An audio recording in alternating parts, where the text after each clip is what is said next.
Mis amados hermanos, un fuerte abrazo para cada uno de ustedes. Bien. Déjenme saludarlos rápidamente. Mi hermano Ramón Ortiz, un fuerte abrazo. A mi hermano Daniel, a mi hermanita Lidia, a mi hermanita Geomer, un fuerte abrazo. A mi esposa que está por acá. Por ahí también está mi hermana en sangre y espiritualmente, que es Marcela Orozco. A mi hermanita Dina Quintanilla, un fuerte abrazo. Vemos también a Ana Castro, un fuerte abrazo. Alicia Córdoba, un fuerte abrazo. Alba Herrera, un fuerte abrazo, hermanita. A Damaris, que Dios me los bendiga grandemente. Gracias por estar esta noche compartiendo la palabra de Dios. Para mí es un gusto y un placer. Ya lleva buenos días eh, sin poderlo hacer. Lo he hecho pues estos últimos días, la verdad con muchos limitantes, pero no dejo de hacerlo.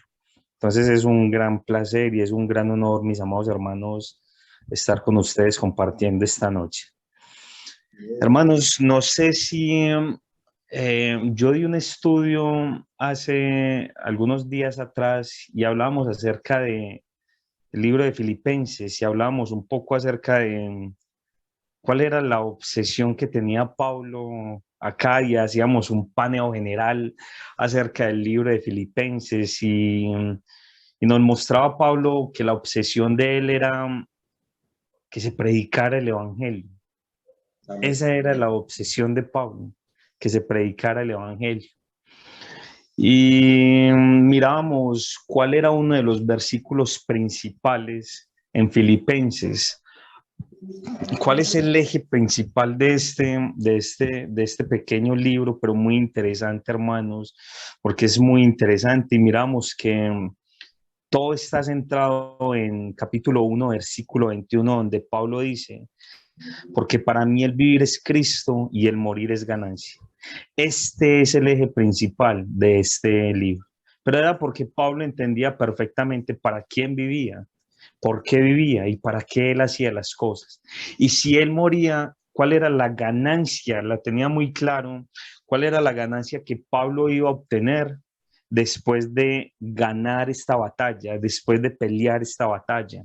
Porque es una batalla que constantemente nosotros los hijos de Dios estamos enfrentando todos los días, todos los días. Hermanos, hoy quiero que miremos algo breve, pero siento que nos va a ayudar bastante también a entender cuál era la óptica que tenía Pablo a través del Espíritu Santo. ¿Qué nos muestra el Espíritu Santo a través de Pablo? Cuando nosotros leemos Filipenses, vamos a Filipenses, mis amados hermanos, en Filipenses capítulo 1, versículo del 1 al 11, y vamos a leer los primeros versículos, hermanos, el 1 y el 2. Miramos que dice, versículo 1, Pablo y Timoteo, siervos de Jesucristo, a todos los santos en Cristo Jesús, que están en Filipos, con los obispos y diáconos. Versículo 2, gracia y paz a vosotros, de Dios nuestro Padre y del Señor Jesucristo. Vamos a quedarnos ahí solamente en estos dos versículos, mis amados hermanos. Cuando observamos, hermanos, el libro de Timoteo, vemos a Pablo y a Timoteo como coautores principales de la carta, como coautores principales de la carta. Y vemos a Timoteo, algunos eruditos dicen que él está como amanuense, como escribano de esta carta. Es decir, mis hermanos, Pablo le dice a Timoteo, escriba, no haga sino escribir Timoteo. Y hay algo muy bonito que vemos en estos dos versículos. Pablo se presenta como siervos de Jesucristo. Dice Pablo y Timoteo, siervos de Jesucristo. Hermanos, cuando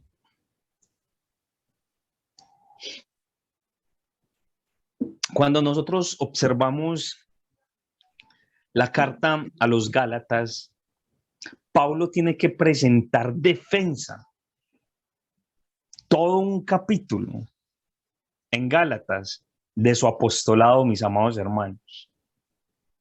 Él tiene que presentar defensa y decir, es que yo soy apóstol, porque no lo tenían como apóstol. Cuando nos vamos a los Corintios, Pablo presenta en el capítulo 10, en el capítulo 12, él presenta defensa de quién era él. Él presenta defensa de su apostolado. Pero cuando, hermanos, le escribe a los filipenses, cuando Pablo le escribe a los filipenses, por eso les dije, vamos a quedarnos solamente en estos dos versículos. Cuando Pablo le escribe a los filipenses, ellos tenían claro que él era apóstol. Ellos tenían perfectamente claro quién era Pablo. Al referirse de esta manera, les dice, siervos de Jesucristo. Hermanos, vemos la familiaridad que Pablo tenía con ellos.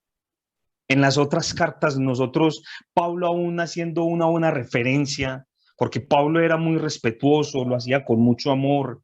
Ese fruto del Espíritu Santo estaba a flor de piel en Pablo.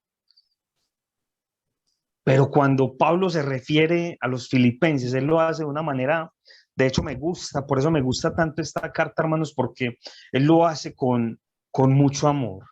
Él lo hace con mucho amor y los filipenses, me encanta esto, que ellos ya sabían el mismo amor que tenía Pablo hacia ellos, ese mismo amor recibía Pablo de ellos.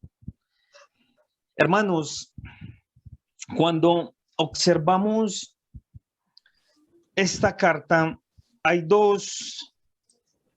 algo muy importante que nos dice el versículo 1 y nos dice, Pablo y Timoteo, siervos de Jesucristo. Ya empezamos a ver la familiaridad. Algo que tenemos que tener muy en cuenta es qué tanta familiaridad tengo yo con mis hermanos. Hace poco, de hecho, hablaba con un hermano y me pareció muy interesante la conversación porque más que hablar se entabló una conversación de amistad. Entonces él me empieza a contar sus cosas, en cierto modo yo le cuento lo mío, pero entonces hay familiaridad y empezamos a conocernos un poco más, cosa que no suele pasar constantemente en las congregaciones, no suele pasar constantemente con los hermanos. Cada quien llega a la congregación, cada quien por su lado, entre menos contacto tenga con ellos, mucho mejor. Entre menos me pregunten, mucho mejor. Si me puedo ir lo más rápido posible, mejor. Entonces no entablamos términos de amistad en las congregaciones. Pablo lo hacía. Cuando nosotros notamos en la carta a los filipenses, Pablo tenía bastante familiaridad con los hermanos. Y no solamente con ellos, con todos. Pablo hace lazos de amistad. Jesús hizo lazos de amistad, hermanos. Cuando nosotros damos y miramos bien la cultura judía, el meter el pan y compartirlo con personas, eso es un significado bastante amplio, hermanos, y es un significado de amistad.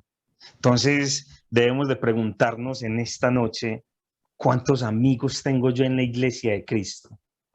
A todos nos llamamos hermanos, ¿cierto? Y todo hermano, hermano, hermano. Pero ¿cuántos amigos tengo yo? ¿Cuántos amigos yo abrazo verdaderamente? ¿A cuántos amigos yo invito a mi casa a compartir? ¿A cuántos amigos yo le cuento mis problemas y que yo sé que me van a ayudar a solucionarlos y que no van a ser gravosos a mi vida? Cuando observamos esto en Pablo es una gran enseñanza que nos deja, hermanos, y observamos más adelante, hermanos, Pablo les dice en el versículo 1, seguimos en el versículo 1, mis amados hermanos, a todos los santos, a todos los santos. Y observen muy bien lo que Pablo les está diciendo. Dice, a todos los santos en Cristo Jesús. que están en donde, en Filipo. Cuando nosotros observamos lo que Pablo les está diciendo, Pablo les está mostrando dos atmósferas, mis amados hermanos. Pablo les está mostrando dos ambientes, un ambiente espiritual y un ambiente tangible, hermanos, un ambiente totalmente terrenal. Entonces, Pablo les dice, a todos los santos, ¿en qué? En Cristo. ¿Quiénes son los que se mueven en Cristo Jesús? ¿Cuánto nos movemos más en ese ámbito espiritual? ¿Y cuánto nos movemos más en este ámbito carnal, en este ámbito material? Y Pablo les reitera. Entonces, todos los que están en el ámbito espiritual, un plano, el ámbito espiritual, y él les dice, a todos los que están en qué? En Cristo. A todos esos hermanos que están en Cristo, a todos los que amo, a todos los que han sido y se han declarado hijos de Dios. Les dice a todos los santos en Cristo y les dice en Cristo Jesús que están en dónde, que están en Houston, que están en Marinilla, que están en Medellín, que están en Caucasia. Ya es un ámbito totalmente diferente al espiritual, hermanos. Pero entonces Pablo quiere evocar estas dos cosas para que de una u otra manera, hermanos, sepamos qué es lo que nos corresponde. No solamente movernos en ámbitos materiales, no solamente movernos en el afán de un diario vivir, no solamente preocuparnos por estas cosas que a la larga perecerán. Y los invita a aquellos hermanos y les dice que están en Cristo Jesús, ese ámbito espiritual. ¿Y quiénes son, hermanos, los que están en ese ámbito espiritual, hermanos? Estar en este ámbito espiritual, hermanos, es estar en su muerte, sepultura y resurrección. ¿Qué tanto he entendido yo esta parte espiritual? ¿Qué tanto he entendido yo lo que hablábamos hace poco, como les decía, que hacíamos un paneo general acerca de Filipenses? ¿Cuál era el afán de Pablo? Que se conociera el evangelio, que se predicara el evangelio. Esa era la obsesión de Pablo. Y desde un principio Pablo les está diciendo, aquellos, a todos los santos en Cristo Jesús. Pero estar en Cristo Jesús es estar en su muerte, en su sepultura y en su resurrección. Ese es el evangelio, mis amados hermanos. Ese es el afán. Ese es el afán de Pablo. Y seguimos viendo algo bastante importante que Pablo les dice. Con los obispos y diáconos. Con los obispos y diáconos. ¿Qué observan ustedes ahí, mis amados hermanos? Solamente en estas dos palabras. Mire cómo Pablo nos va dejando una gran lección. Solamente en el versículo 1. ¿Cuál es el propósito que él quiere y desea con los hermanos en Filipo? Y ¿qué es lo que nosotros notamos cuando Pablo dice con los obispos y diáconos? Acá hay una gran lección también, mis amados hermanos, solamente en estas dos palabras. Pueden participar, mis amados hermanos. ¿Qué observan ustedes ahí?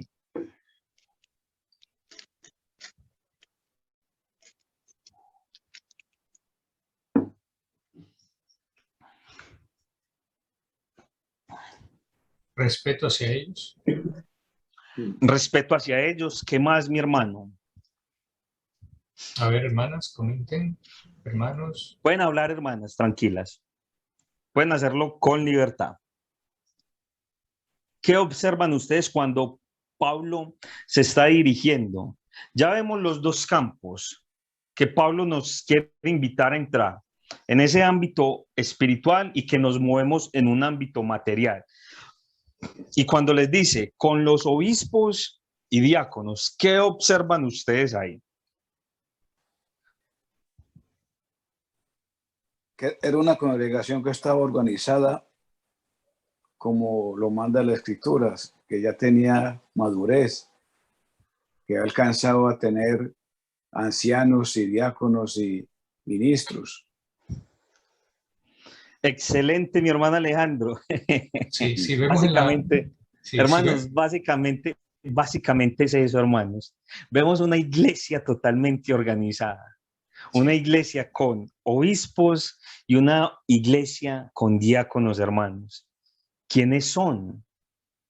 ¿Quiénes son, hermanos, los obispos y los diáconos? Pablo nos está hablando de una pluralidad. Pablo nos habla de esa pluralidad, hermanos.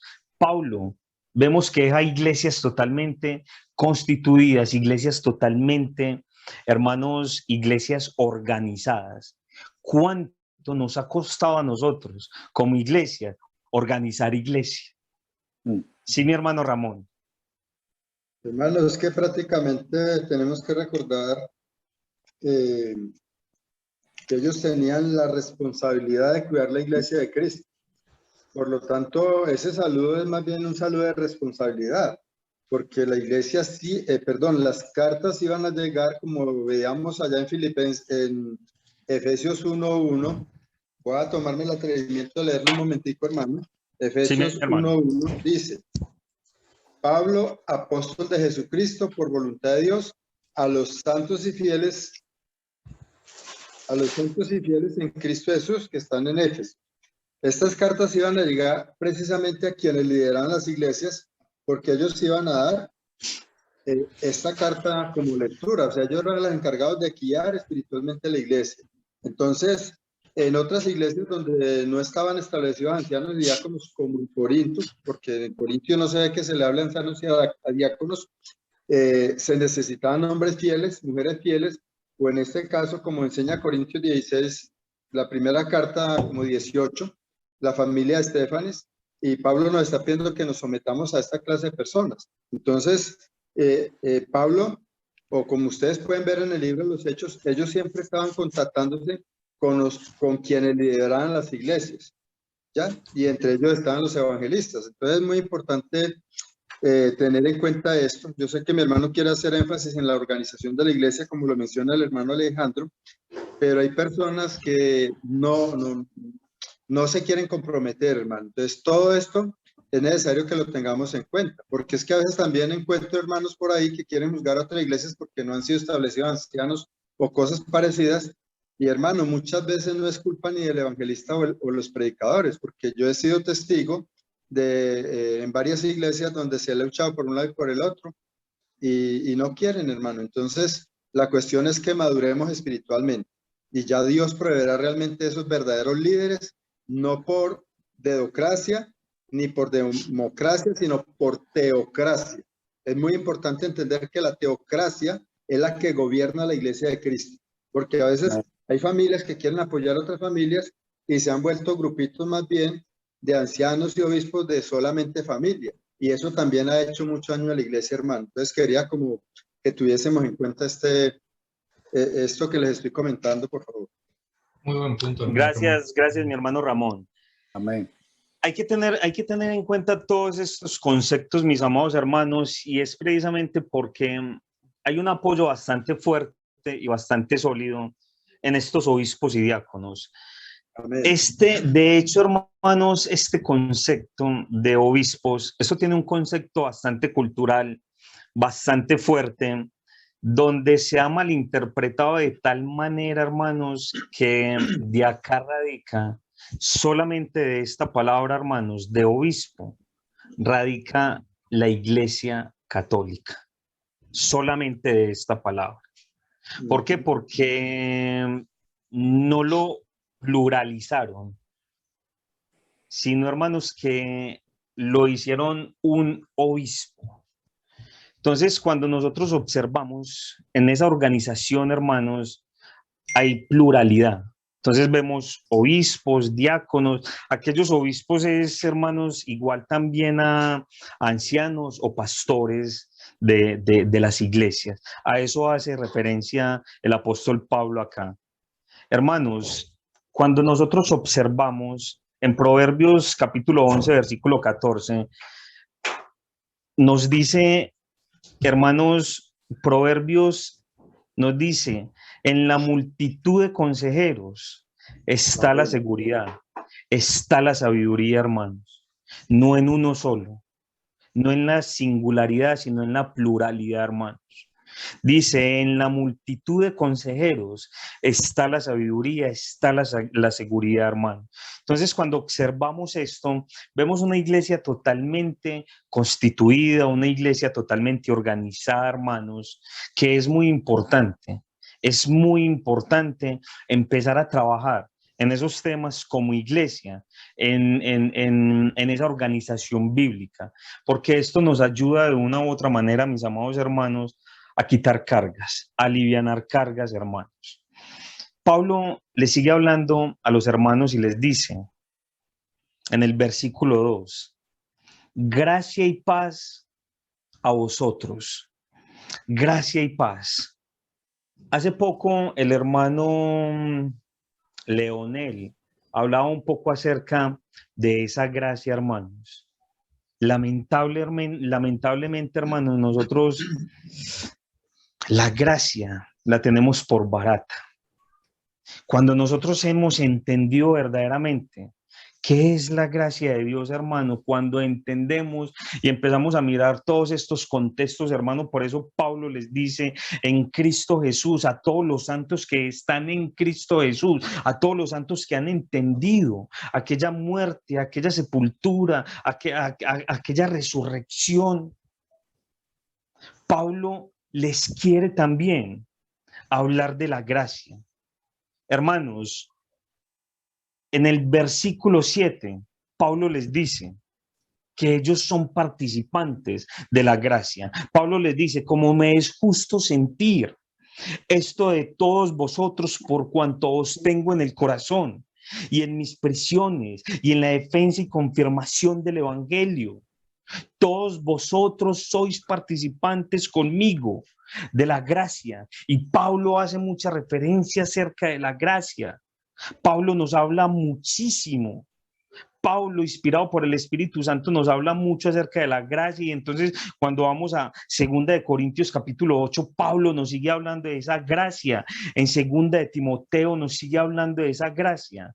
Pero para mí, personalmente, hermanos, la mejor expresión que yo veo de la gracia, hermanos, Tito, capítulo 2, versículo 11. Esto me encanta, hermanos. ¿Cómo describe el apóstol esta gracia, hermanos? Donde dice que la gracia se ha manifestado. ¿Cómo se manifiesta? Vamos a leerlo, hermanos. Tito, capítulo 2, versículo 11, donde dice, porque la gracia de Dios se ha manifestado para salvación a todos los hombres, porque la gracia de Dios se ha manifestado para salvación a todos los hombres. Hermanos, me encanta cómo Tito describe esta parte. ¿Y cuál es el objetivo fundamental de la gracia? ¿Cuál es el objetivo fundamental de la gracia, hermanos? Cuando hablamos de la gracia de Dios, hermanos, es el esfuerzo de Dios para alcanzar al pecador.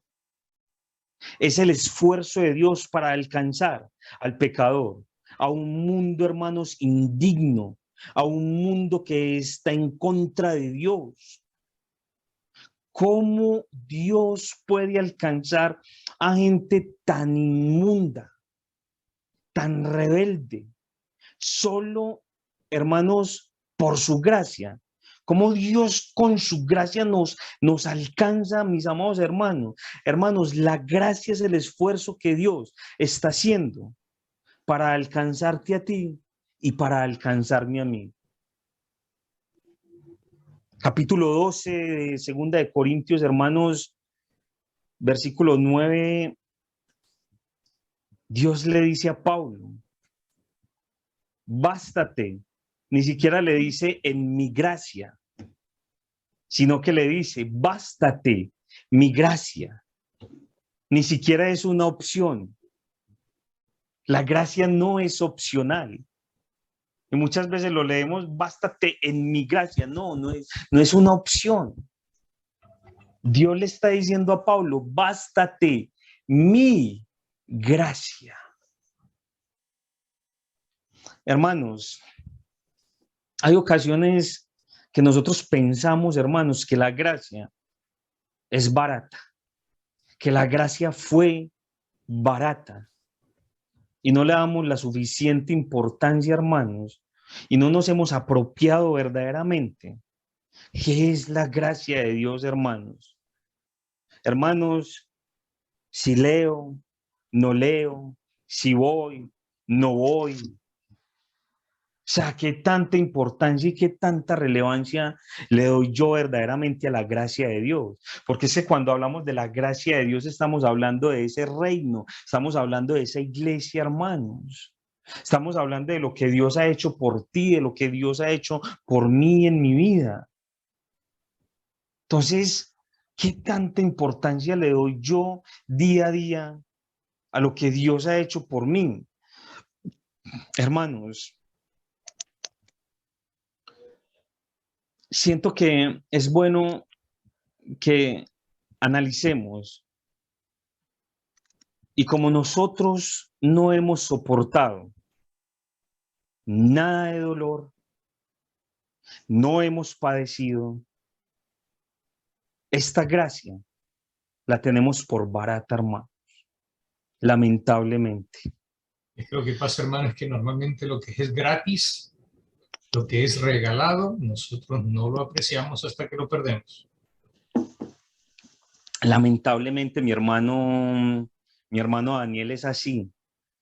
Como es gratis, como no nos ha costado, no la apreciamos, hermanos. Es más, mis amados hermanos, cuando muchas veces entramos a contextualizar verdaderamente el sacrificio de Cristo en esa cruz, uy, hermanos, cada vez que lo investigo, cada vez que lo miro, hermanos, en serio, esta gracia nosotros la tenemos por barata, hermanos.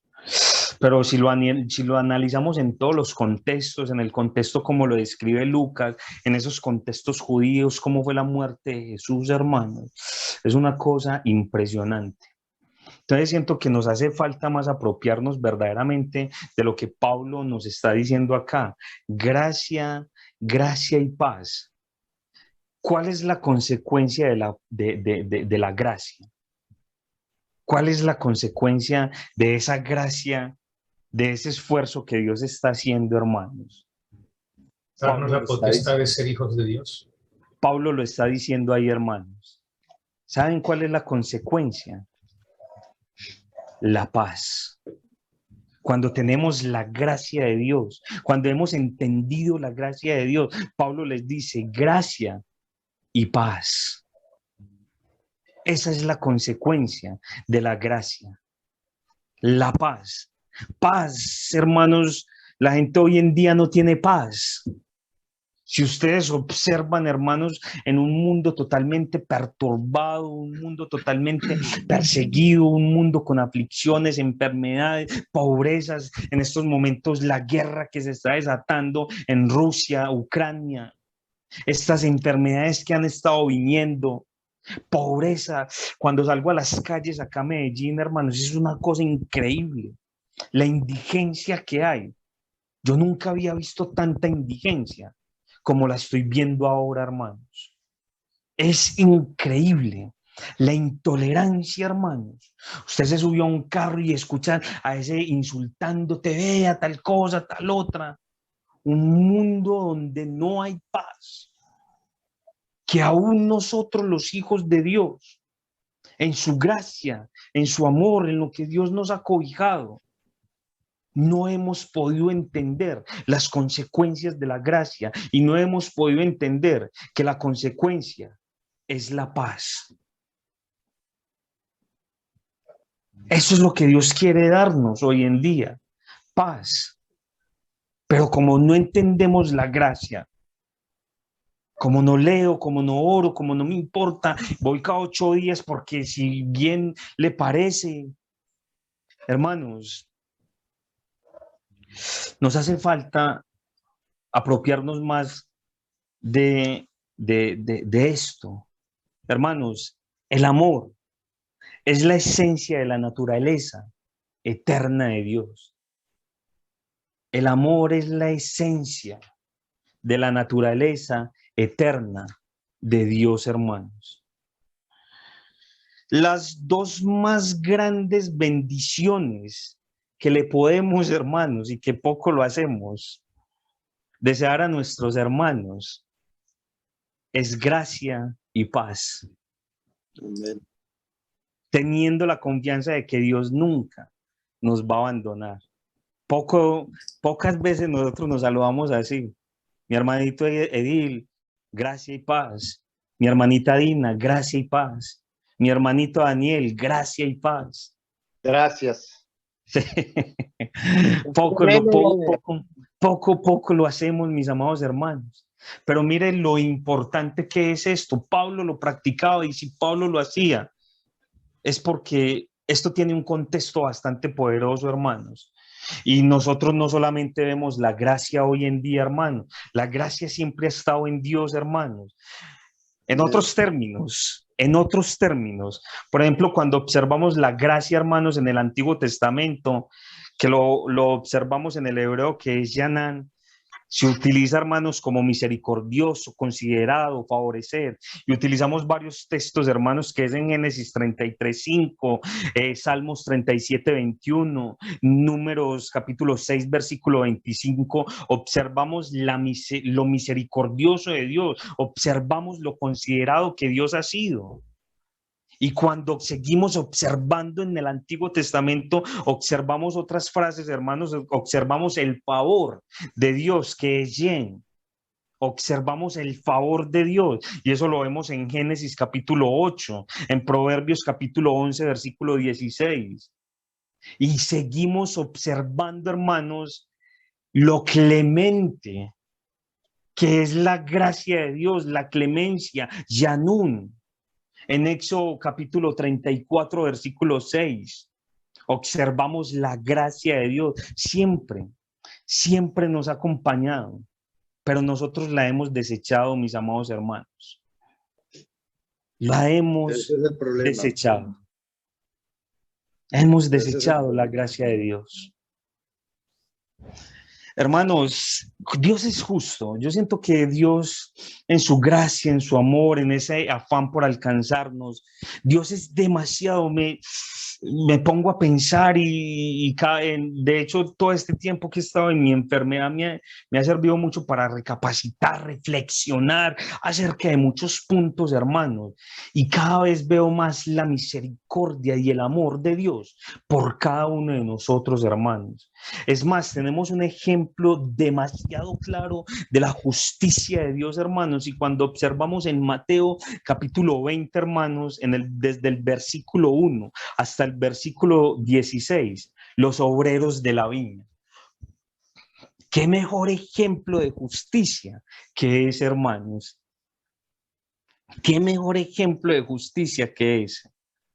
Y Dios nos enseña que Dios no tiene que darle cuentas a nadie por sus dones de gracia, porque son dones de gracia y Dios no nos tiene que dar explicaciones, pero aún así Dios día a día te bendice en nuestra desobediencia, en nuestro apatismo,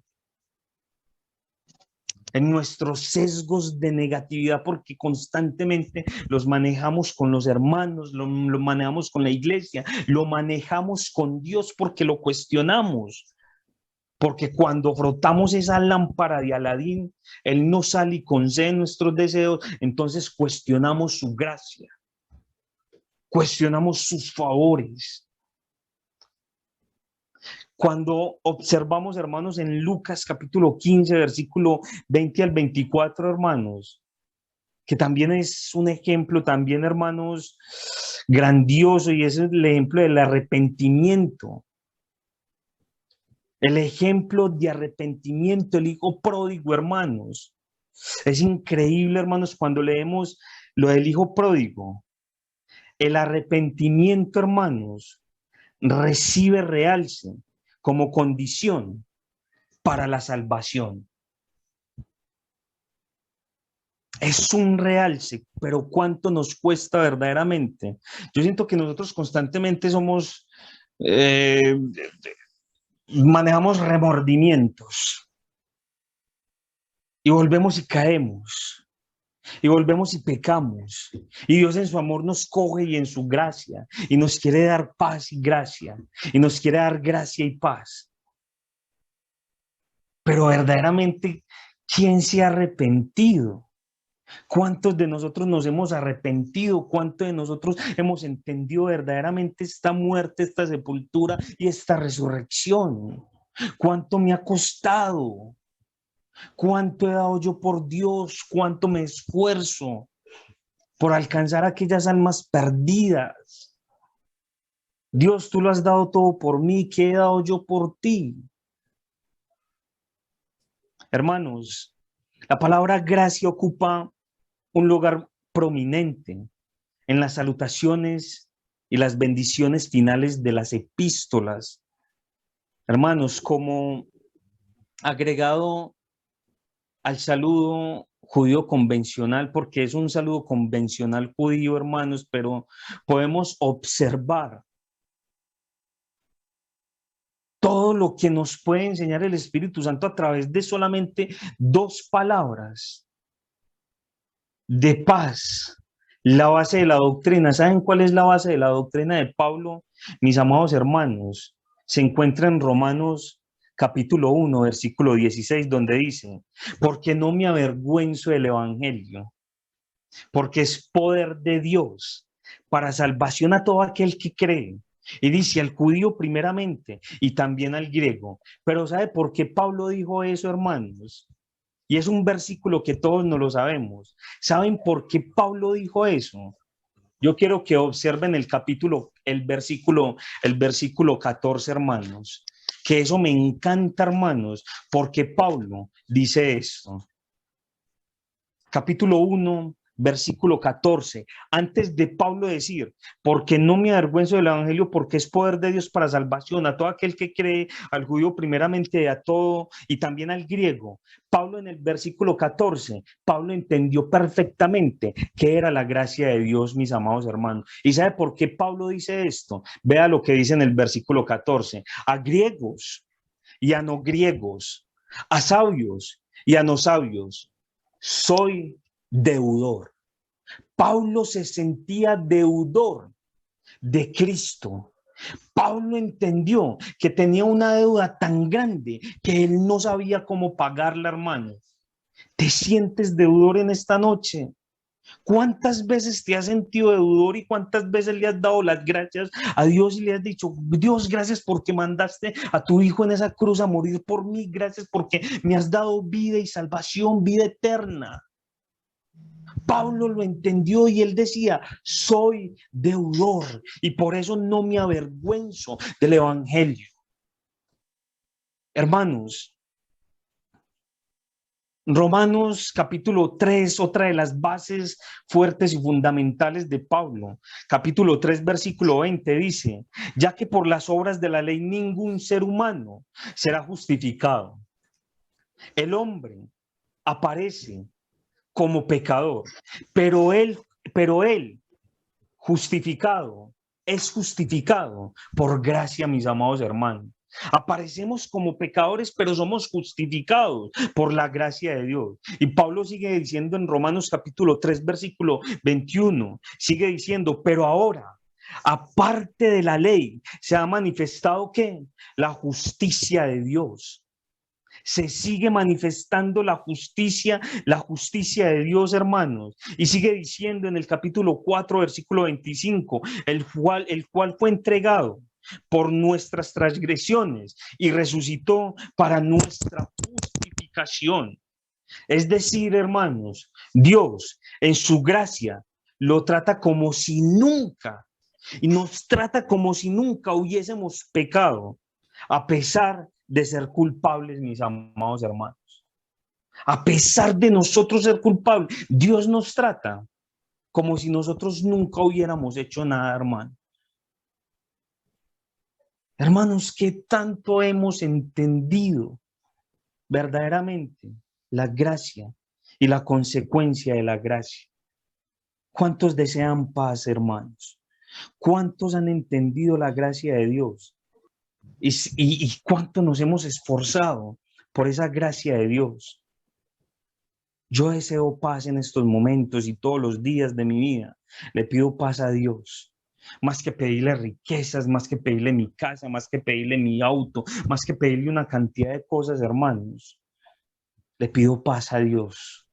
En medio de mi aflicción, en medio de mis dolores, en medio de la enfermedad de mi esposa, en medio de la enfermedad de mi hijo, en medio de mis dolores, porque son unos dolores fuertísimos. Le digo, Dios, dame paz. Dame paz para poder seguir tus caminos.